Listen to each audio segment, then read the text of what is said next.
Hi, so I am going to go through Chapter 1 vocabulary with you. It is a smart idea to pause the video after each new word comes up on the slide, so that way you can write it down on the homework sheet. Then when you're done writing down the word, the definition, part of speech, synonym and antonym, push play again and you can listen to me explain the exciting word, okay? So our first word is acquisitive. It is an adjective, so it is a word that describes. People are usually acquisitive, right? It is a behavior that people have. It is a negative behavior.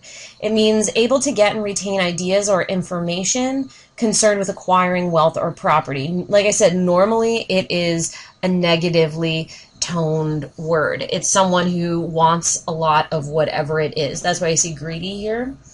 In an acquisitive society, there is a great deal of emphasis on buying and selling. Okay, so you see how the tone there is somewhat negative. The next word is arrogate. Arrogate is a verb. It's an action. So you can add an ed to that or an ing if you're writing your sentences. Arrogate means to take without right or to commandeer. It's obviously a negatively toned word. So for example, the ambitious nobleman will put the young king under house arrest and arrogate royal privileges to themselves. So it's to take without right. So you would arrogate your friend's last cookie. It's not yours. You can't have that. And it's your friend's last cookie. You shouldn't take it anyway. So you see, it's like, see the tone there is very, very negative. Banal. It's banal, not banal, okay? Every year people say banal. It's banal. Banal is an adjective and it means trite, commonplace, overused. You see stale here, but it's not stale like bread, like how bread gets stale. It's stale as in like a joke can be stale. It's overused, overdone, not funny or new or cool anymore. It's like just overused. So, for example, the new plays, these are going to keep popping up, by the way, just ignore them. The new plays, banal dialogue made it seem more like a soap opera than a serious drama. Okay, so again, banal, it's overused, played out, overdone. You've heard it enough. Belabor, it's a verb, and it means to work on too much, to spend too much time on something. To work on excessively, it's to overwork. People belabor a point, for example. It means they're going on and on and on about it. They're belaboring it.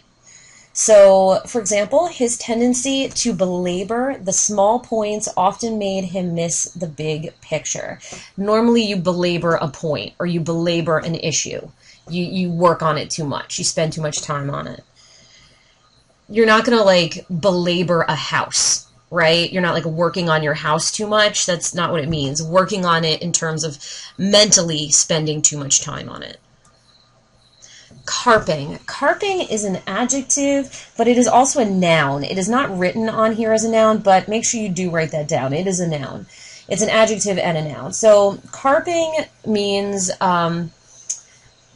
tending to find fault, especially in a petty or nasty hair-splitting way. So you would not want a carping girlfriend because she'd always be like picking at you, all of your little faults. Also, you wouldn't want to be known for carping behavior, right? Or you wouldn't want to be known for carping. That's it being used as a noun. So, for example, most artists choose to ignore the carping of critics and simply go on with their work. That's it being used as a noun. Coherent, it's an adjective. It's definitely a positively toned word. It means logical or comprehensible. You would want to write a coherent essay. It means your ideas are stuck together. The physics teacher gave a surprisingly coherent description of quantum mechanics. Again, coherent is an adjective. It describes something that is logical, comprehensible. You can understand it. So like a coherent essay or a coherent thought. Congeal, it's a verb. It means to go from a liquid to a solid.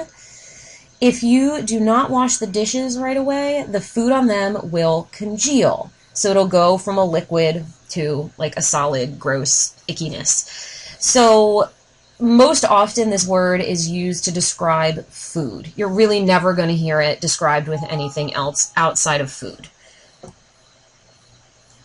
Emulate. It is a verb. It means to imitate or to copy in hopes of either equaling the person that you're imitating or to surpass them. So for example, if your friend has like really great style, you would want to emulate it by buying the same type of clothes. You want to look as good as they do or better, right?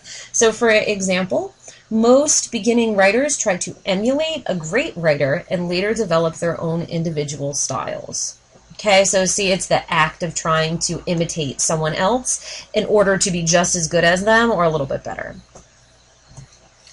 Encomium. It's a noun. It is formal praise. On Veterans Day, the president delivered a heartfelt encomium to those who died for their country. Notice how formal is a part of the praise. You're not going to get an encomium from your mom for getting like a high grade on a test. You would get an encomium for saving a baby from a burning building and they like renamed a town after you as an encomium. Okay, so it is an act of formal praise. Eschew. This is a verb. It means to avoid or do without. The young athletes promised the coach that they would train vigorously and eschew bad habits. Or, for example, you would eschew chocolate and snacks if you wanted to lose some weight. It's to do without, to go without something. Germane. Germane is an adjective and it means relevant or appropriate or fitting. So for example, bringing up examples from the past is not germane to the present discussion. Okay, so another example would be asking your English teacher about anatomy homework is not germane to today's lesson. It's not pertinent, it's not relevant. It's not fitting for that particular moment.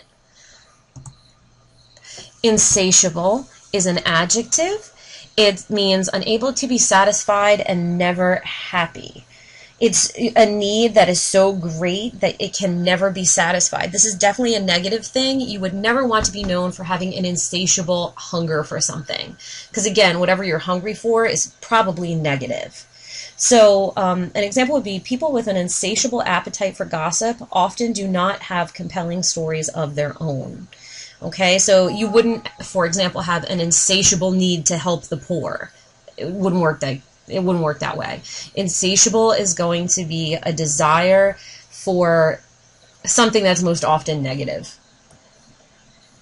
Intransigent is an adjective, and it means refusing to compromise or being stubborn. Little will get accomplished if the legislators of both parties maintain their intransigent attitudes. If you displayed intransigent behavior, no one would want you on your team. It means you're stubborn. You're not going to work with people. It's not like you work hard. It's not positive like that. Intransigent is a behavior or a personality trait that most people just don't want to deal with because you're just, like I said, you're unwilling to work with others.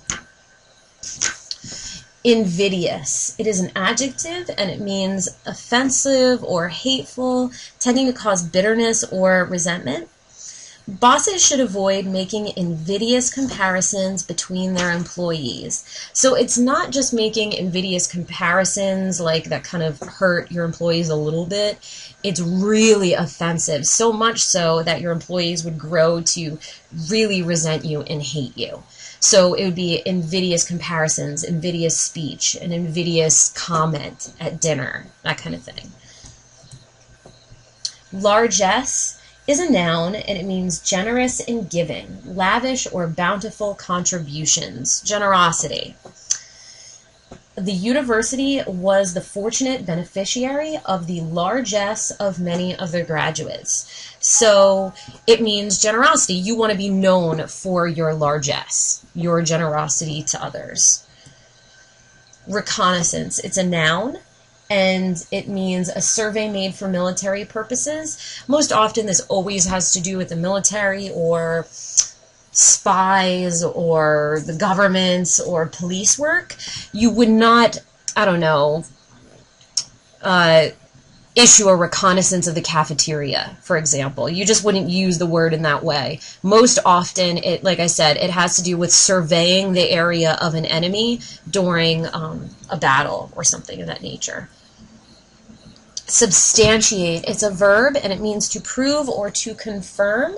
This word most often appears in law situations. If you watch like SVU or any of those, this would be like a word that you would often hear in a show like that. So you would substantiate your alibi, for example. You would prove your alibi.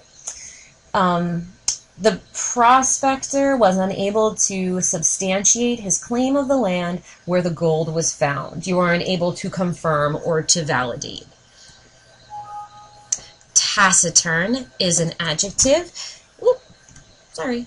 It's an adjective and it means very quiet or extremely shy. Woodrow Wilson has a reputation for having a dour and taciturn personality. The taciturn behavior of the girl in class made everyone forget she was even there, right? So taciturn behavior, taciturn personality, right? It's just being very quiet and extremely shy. You would describe a person as taciturn. Temporize, it's a verb, again, so it's something that you would do. It means to stall or postpone, to act evasively in order to gain some time. For most of Shakespeare's great tragedy, the protagonist Hamlet chooses to temporize rather than act. It's just to stall, to waste time, all right? You would not want to temporize the week before your research paper is due, okay? Last word is tenable. It is an adjective. So again, it's a describer.